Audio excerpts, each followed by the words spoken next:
विकास हुआ है उत्तर प्रदेश में? हाँ कि ना? कितने लोग मानते हैं हुआ है और कितने लोग मानते हैं नहीं हुआ है? आइए आइए हजरत आइए।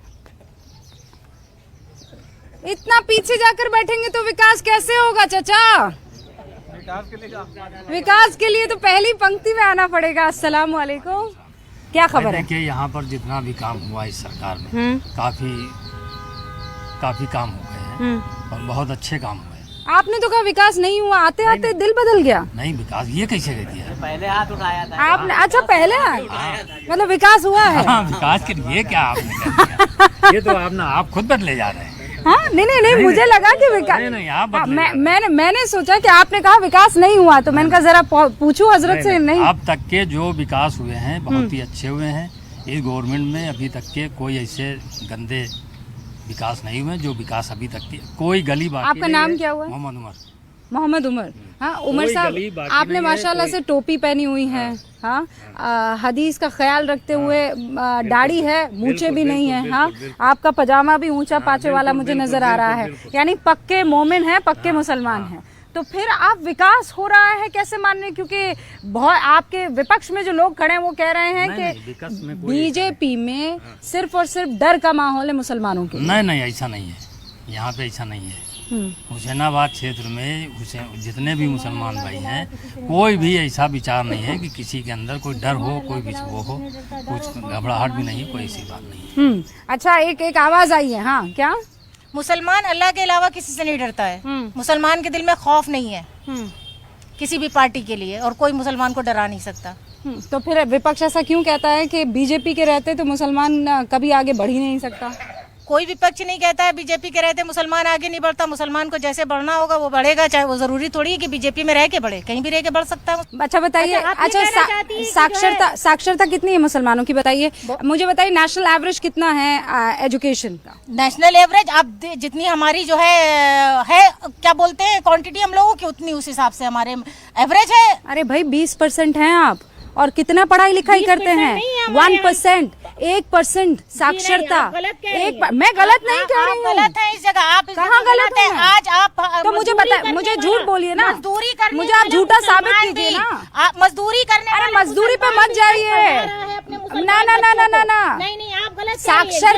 साक्षरता का आंकड़ा बताइए ना। आप इतने भी यहाँ पे मुसलमान बैठे हैं, किसका बच्चा नहीं पढ़ रहा है स्कूल में? किसका बच्चा भीख मांग रहा है? सब मुसलमान बच्चे पढ़ रहे हैं। ये नहीं जी, आइए इधर आइए। कांग्रेस ने बर्बाद नहीं किया है, कांग्रेस ने बर्बाद नहीं किया है। वो भक्ति का चश्मा अगर लगा के देखेंगे तो कुछ नहीं समझ में आएगा।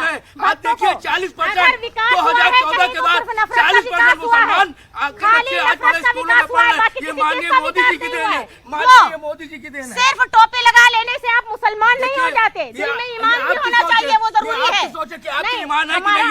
मेरा ईमान है, आप मेरे ईमान के बारे में हमारी सोच हमारी तक है। सिर्फ टोपी पहन लेने से ईमान नहीं हो जाता। टोपी उतार लीजिए, अब आराम से बात करिए। आ रही हूँ। आराम से आपको आप आके। हाँ नहीं एक सेकंड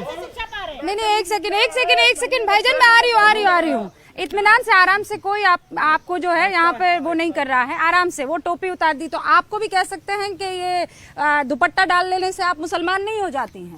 हक पर खड़े होना भी बहुत जरूरी है ना? वो आपको ये कह सकते हैं। हिजाब जो है हमारा, इनका ये नहीं है कि हम, ये हमारी जो है शर्म है, हमारी हया है जो हम। तो वो टोपी पहन रहे तो आपने तो टोपी उतरवा दी। वो टोपी सिर्फ मुसलमान की पहचान है। आज तो हिंदू बहनें भी हिजाब पहन के घूमती है, आप उनका हिजाब उतरवाएंगी? खाला आपसे बात नहीं हो सकती, आप अजीब बातें कर रही हैं। लेकिन यहाँ पे ये जो कह रही है कि नहीं हम सब पढ़े लिखे हैं, सबने, सच्चाई ये है कि मुसलमान जो है पढ़ाई लिखाई में सबसे कमतर हैं। कोई अगर डायलॉग बाजी करे वो अलग बात है, लेकिन पॉइंट ये है कि हम पढ़े लिखे नहीं हैं, कम पढ़े लिखे हैं। जी देखिए रूबिका जी, जैसा कि आप देख रहे हैं बहुत धूप हो रही है, तो एक धूप के ऊपर ही मुझे एक शेर याद आ रहा है कि वो धूप ही बेहतर थी इस छाँव घनेरी से। वो धूप ही बेहतर थी इस छाँव घनेरी से, वो जिस्म जलाती थी या रूह जलाती है। मैं आपको थोड़ा वक्त लूँगा। मैं आपसे 2014 से पहले और 2014 की बात करूँगा। सच्चर कमेटी की रिपोर्ट आप सब बखूबी जानती हैं। 70 साल में बीजेपी गवर्नमेंट जब नहीं थी, 70 साल में हम, जाहिर सी बात है, जो हमारी बेसिक्स हैं, एजुकेशन, एम्प्लॉयमेंट एंड हेल्थ, इस पे वो काम नहीं हुआ। ठीक है। जो सच्चर कमेटी की रिपोर्ट भी बखूबी उसको बयान किया है उसने। ठीक है। और वो लेकिन हमारे पास जो एक थी सिक्योरिटी, 2014 के बाद मैं आपसे पूछना चाहूंगा, आपने लव जिहाद 2014 से पहले सुना था? आपने मॉब लिंचिंग 2014 से पहले सुनी थी? नहीं सुनी थी। सुनी थी? ऑफ कोर्स सुनी कहाँ थी। हुई थी? बहुत सारी जगह पर हुई थी, लेकिन उसको मामला जो है बाद में बना दिया गया। और मॉब लिंचिंग सिर्फ मुसलमानों की नहीं हुई है, मॉब लिंचिंग वहाँ पालघर में साधुओं की भी हुई है। मॉब लिंचिंग बहुत सारे हिंदुओं की भी हुई है। आप सीने से लगा बैठे एक मुसलमान की मॉब लिंचिंग को और बाकी मॉब लिंचिंग नहीं हो, तो फिर ये तो आप कहेंगे ना कि नहीं, ये तो बायसनेस हुई ना। I am not biased at all. Mob lynching किसी भी तरह की है वो गलत है। सबसे बड़ी लिंचिंग तो तब हुई थी जब हिंदू और इंडिया और पाकिस्तान अलग हुआ था। सबसे बड़ी लिंचिंग तब हुई थी। मैं उसके नहीं, वो उसे कहते हैं, आप लोगों ने आंखें बंद कर दी। वो एक हिस्टोरिकल गलती थी। वो हिस्टोरिकल क्यों? रूबिका जी एक बात सुनिए प्लीज, एक मिनट आप बात करने दीजिए। वो हिस्टोरिकल गलती थी। अगर किसी ने गलती की तो उसकी सजा हम भुगतेंगे। क्या मुसलमान सजा भुगत रहा है? क्या मुसलमान इस वक्त सजा भुगत रहा है? अभी तो नहीं। अभी तो नहीं। 2014 से तो कुछ नहीं है। क्यों नहीं है? ऐसा क्यों कह रहे हैं आप?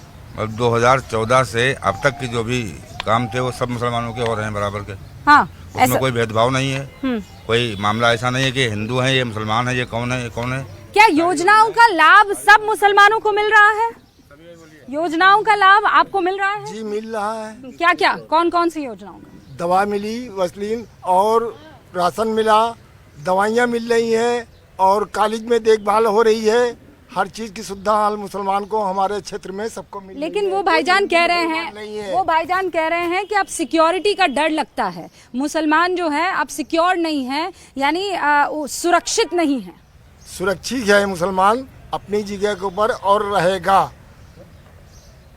आपको ये लगता है? अच्छा, मैं पूछना चाहता हूँ कि ये बता रहे हैं कि सुरक्षित नहीं है। आज हमको ये बताएं 2014 के बाद में कहाँ पे दंगा हुआ है?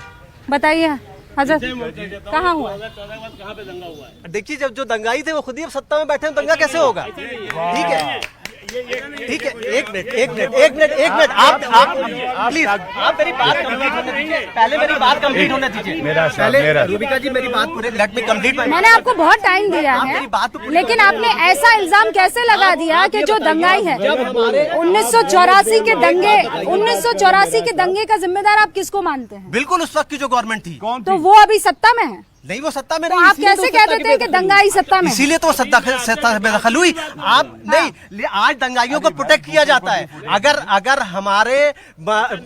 हमारे जो मंत्री हैं वो दंगाइयों को माला पहना रहे हैं। ऐसा नहीं है। मैं आपसे अभी, मैंने दंगाइयों को पूछा है, अब मैं आपसे पूछता हूँ कि विकास की बात करिए।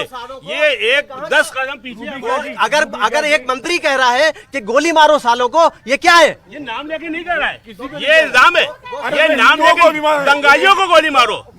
अगर मुसलमानों के साथ जो हुआ है तो हिंदुओं को भी मारा गया है, उनका काउंटर हुआ है हिंदुओं का। अगर हुआ है तो गलत है। दंगा किसी का पहले काउंटर हुआ, दंगा किसी का भी काउंटर सबसे पहले हुआ है।